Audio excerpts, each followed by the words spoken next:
Welcome into Steelers Latest, your daily spot for all news and information related to your Pittsburgh Steelers. I'm your host, Cole Denis, and please like and subscribe to the channel if you enjoy the content to stay up to date with everything Steelers. But let's get rolling as the Steelers have disappointed us yesterday night as we come up short, not even close, honestly. Came up long in this one because it was 25-10.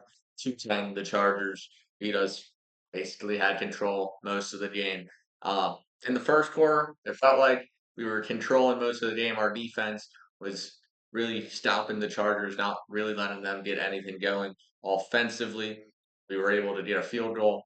Then tides kind of turned when Khalil Mack was able to force the safety on Aaron Rodgers. He was dancing around in the pocket a little too much on that play, and that was going to be a trend as the game progressed, as Rodgers got sacked a handful of times.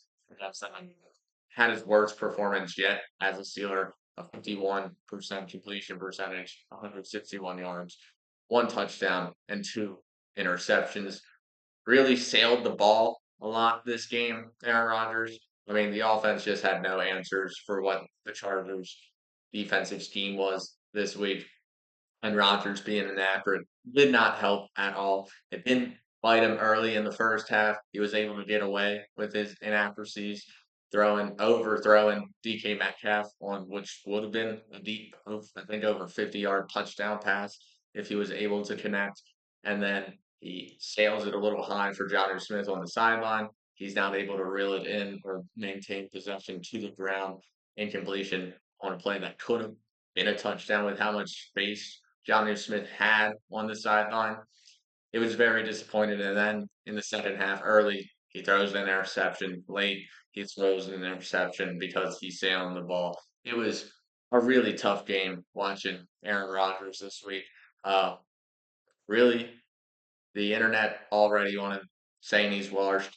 I don't think this is what he's going to provide for the rest of the season. I don't want to think that, of course, as a Steelers fan, but it is a possibility. He is old. The season could be taking its toll on him already, and it was looking really rough. But a main reason for that is the lack of receivers we have. We really were missing that wide receiver two this week.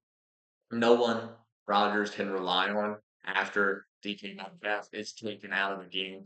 I mean, Darwin James is doubling him over the top. He only had three receptions for 35 yards. Not going to get the job done as the number one. But you need someone to take the pressure off your number one, and we really don't.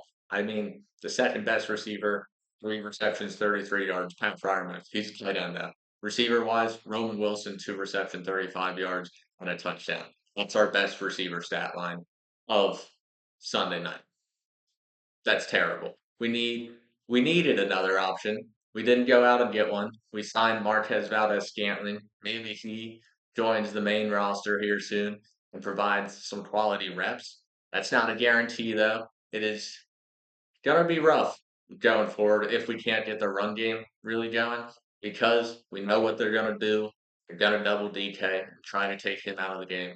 Now, in some games, he's such a physical freak, he's gonna be able to overcome that. And other games he's not gonna be able to. So in those games we're really gonna struggle offensively because he's the only star player, splash weapon we have out there. And if he isn't giving it to us, no one is. So it's really devastating that we didn't go out and trade for a wide receiver during the trade deadline because we knew that was the main thing this offense needed.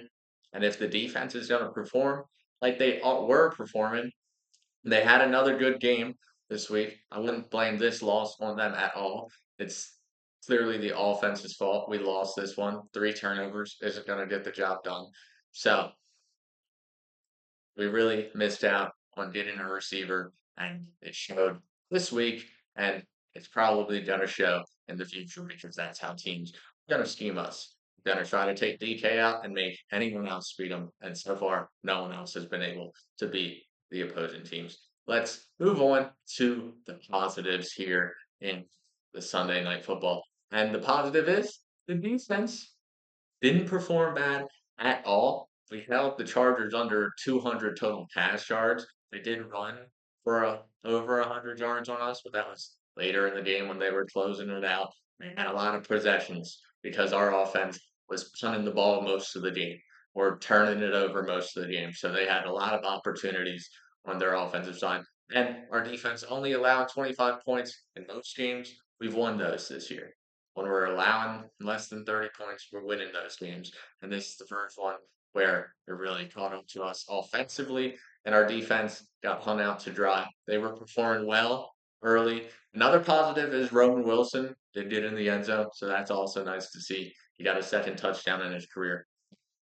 The main thing to look positively at this game is that the defense was not the reason we lost this one at all. The defense was really the only good part about watching this game because they were able to keep us in for so long. They didn't even allow the first points of the game for the Chargers. The Chargers got a safety. The Chargers defense needed to get things rolling for the Chargers to start scoring. So our defense finally is looking to have turned a page with Jalen Ramsey at free safety. Hopefully they can continue to look good with him back there. And I gotta give it Foles looks fantastic, and Pierre looked really good, filling in for Darius Slay after his injury.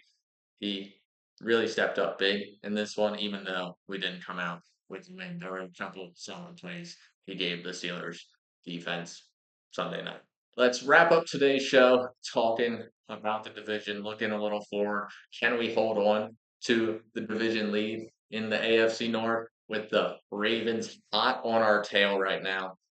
Uh, and the Bengals being the next team we play, that should be a win, but we can't put anything past Joe Flacco. We got the Ravens twice. I mean, we still control our own destiny. Our schedule, though, is definitely the hardest remaining schedule out of us and the Ravens. If you look comparatively, the Ravens had their hard stretch early. That's why they were 1-5. And now they're catching up because their hard stretch is over and they got kind of a breeze besides playing us in the Bengals twice. Kind of easy breezy for the Ravens. So it's going to be a tough fight till the end of the season trying to hold on to the AFC North title. Right now, it's hard to project, but with how inconsistent the offense and the defense have been for the Steelers, it's hard for me to say that we are going to be able to fend off the Ravens for much longer. I see us more as a 10-17, and if the Ravens can string together even more wins in this win streak, it's going to be really hard for us not to lose hold of the division come the end of the year. We will be able to give them our all in the last week of the season, and I do think the last week of the season could be for the division. So everyone get primed for that one. Ravens Steelers week 18. I know we're looking a little far ahead right now, but at this point, it's looking like that's going to be what decides the AFC North. But thank you all for tuning in to this episode of Steelers Latest. I've been your host, Cole Dennis, and I'll see you tomorrow.